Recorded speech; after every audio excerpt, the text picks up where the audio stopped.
Romeo and Juliet by William Shakespeare. Act 4, Scene 1. Friar Lawrence's cell.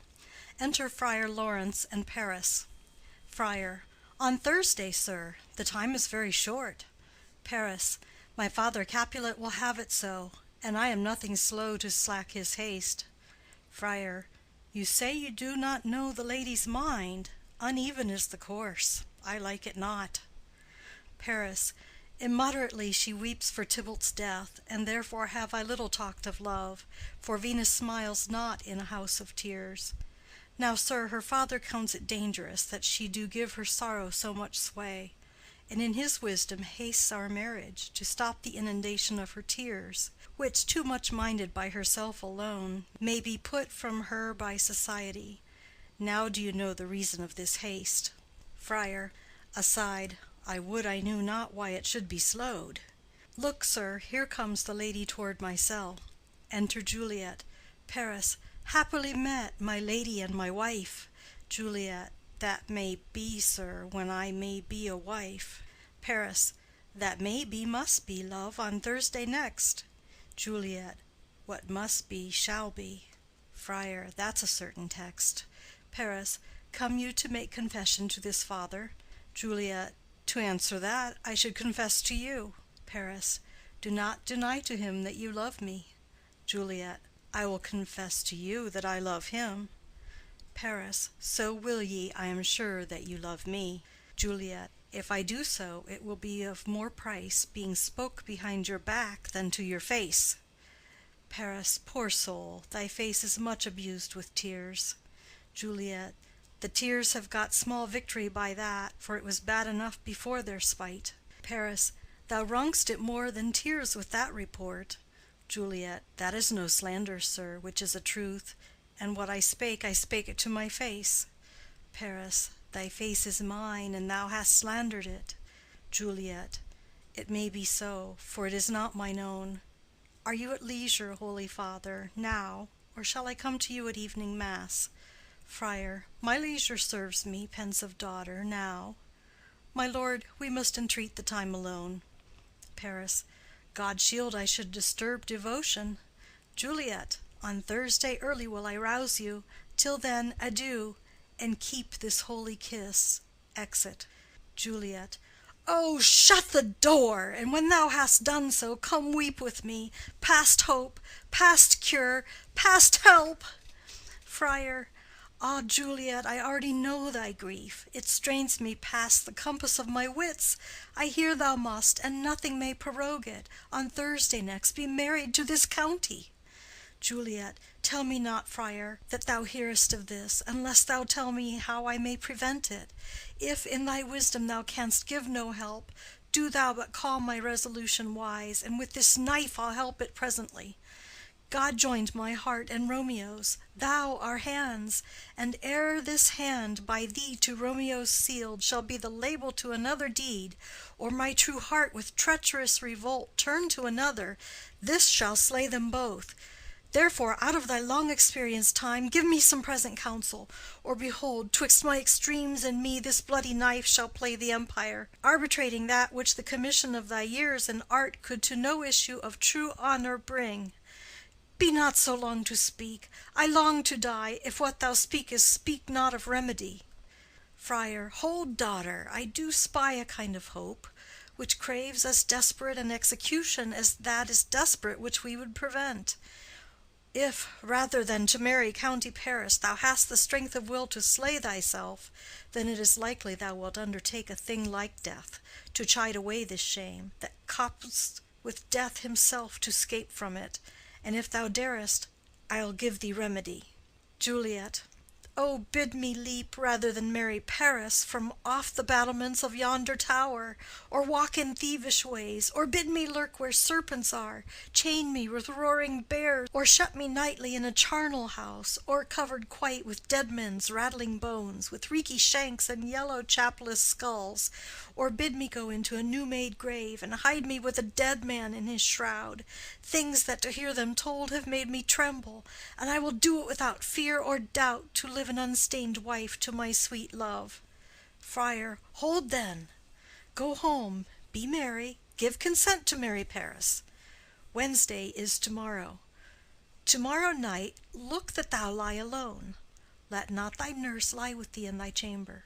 Take thou this vial, being then in bed, and this distilled liquor drink thou off, when presently through all thy veins shall run a cold and drowsy humor, for no pulse shall keep his native progress, but surcease.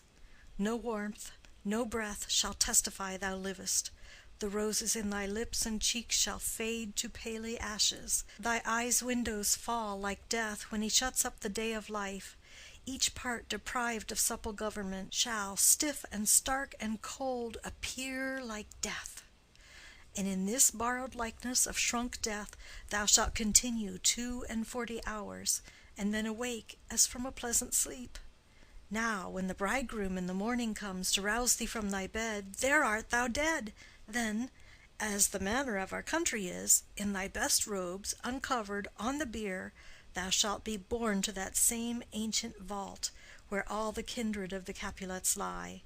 In the meantime, against thou shalt awake, shall Romeo by my letters know our drift, and hither shall he come, and he and I will watch thy waking, and that very night shall Romeo bear thee hence to Mantua, and this shall free thee from this present shame, if no inconstant toy nor womanish fear abate thy valor in the acting it. Juliet, give me, give me! Oh, tell not me of fear! Friar, hold, get you gone. Be strong and prosperous in this resolve. I'll send a friar with speed to Mantua with my letters to thy lord.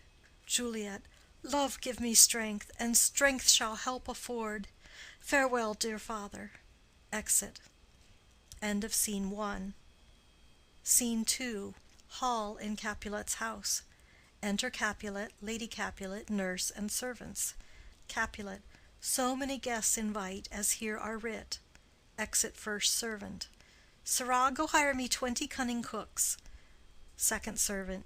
You shall have none ill, sir, for I'll try if they can lick their fingers. Capulet. How canst thou try them so? Second servant. Marry, sir, 'tis an ill cook that cannot lick his own fingers. Therefore he that cannot lick his fingers goes not with me. Capulet. Go, be gone. Exit second servant. We shall be much unfurnished for this time. What, is my daughter gone to Friar Lawrence? Nurse. Ay, forsooth. Capulet. Well, be may chance to do some good on her. A peevish, self-willed harlotry it is. Nurse. See where she comes from shrift with merry look. Enter Juliet. Capulet. How now, my headstrong? Where have you been gadding? Juliet. Where I have learned me to repent the sin of disobedient opposition to you and your behests, and am enjoined by holy Lawrence to fall prostrate here, to beg your pardon. Pardon, I beseech you. Henceforward I am ever ruled by you. Capulet. Send for the county. Go tell him of this. I'll have this knot knit up tomorrow morning. Juliet.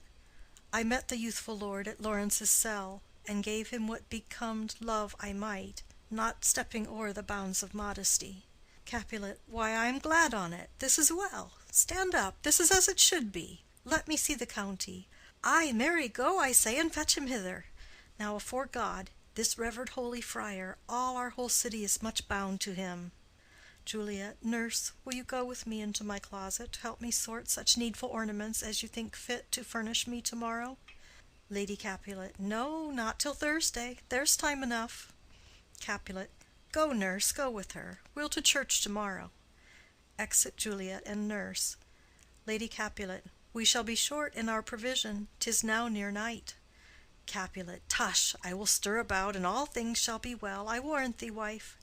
Go thou to Juliet. Help to deck up her. I'll not to bed to-night. Let me alone. I'll play the housewife for this once. What ho! They are all forth. Well, I will walk myself to County Paris, to prepare him up against tomorrow. My heart is wondrous light since this same wayward girl is so reclaimed. Exit. End of Scene 2. Scene 3. Juliet's chamber. Enter Juliet and nurse. Juliet.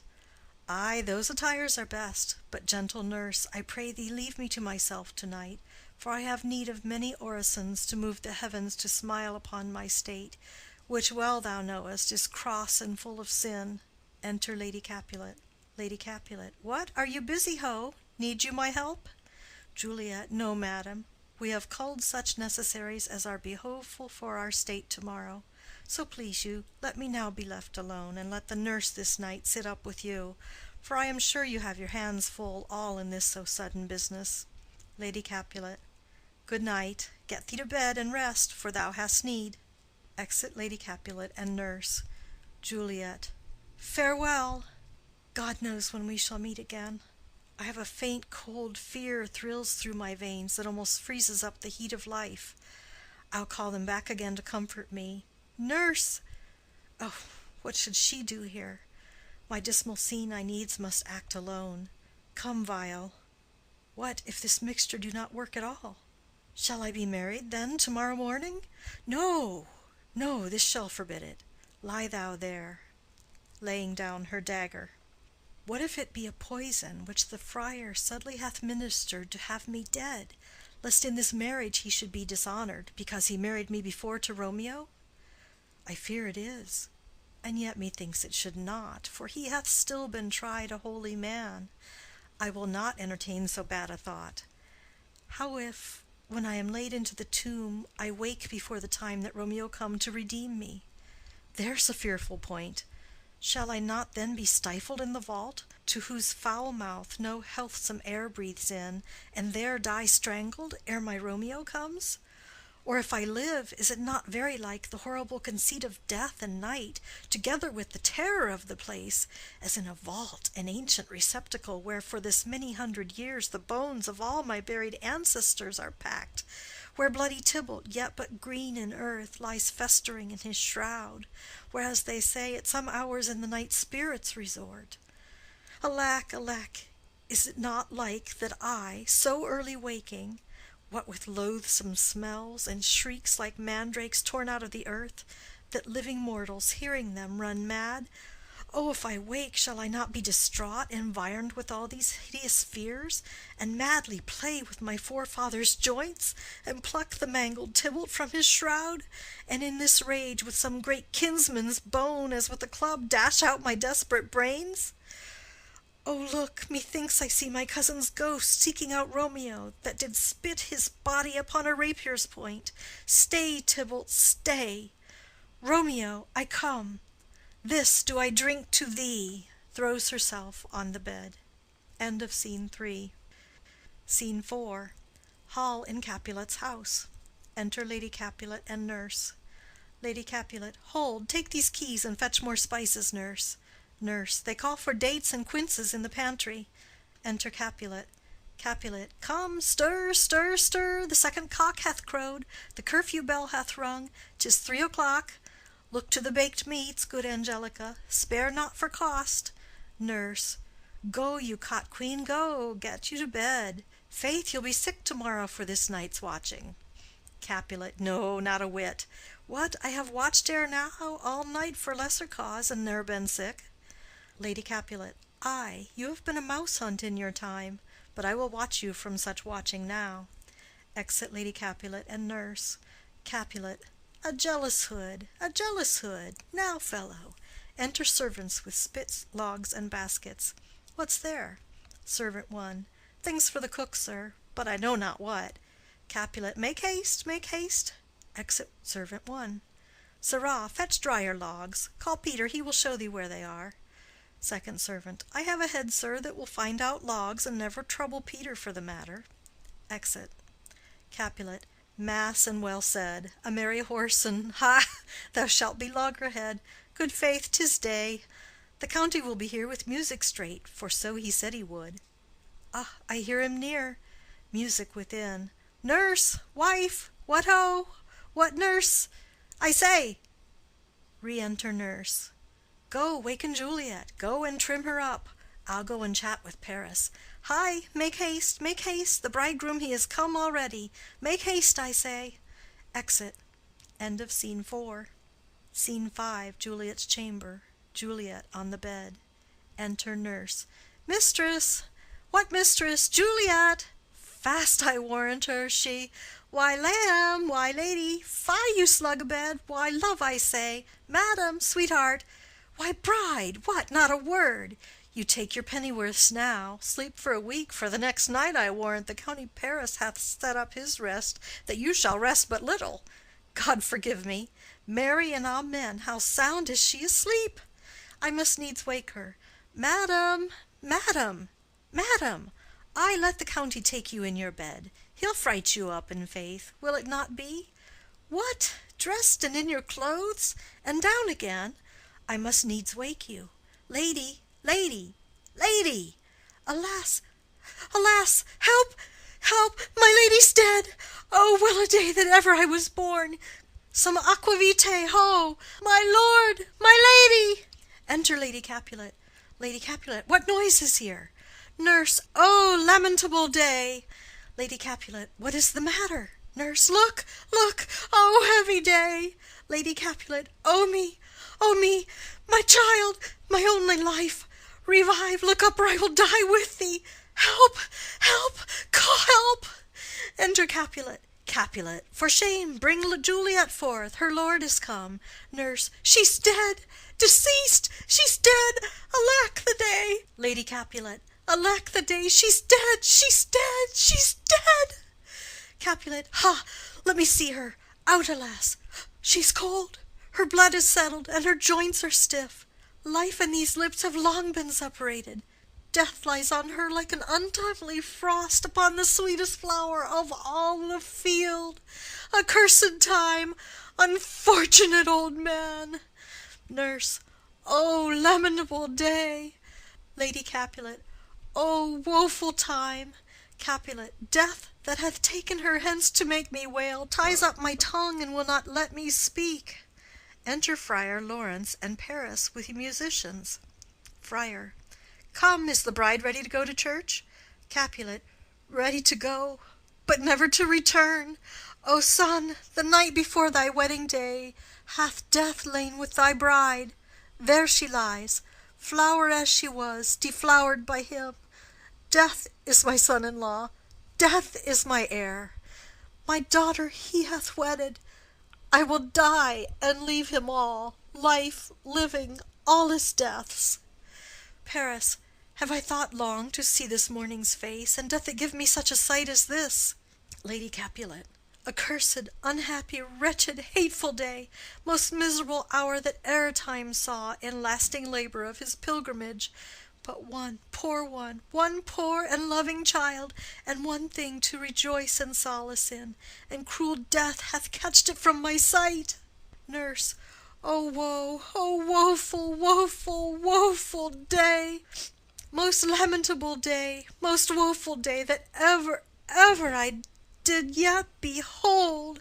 O day, O day, O day, O hateful day! Never was seen so black a day as this. O woeful day, O woeful day!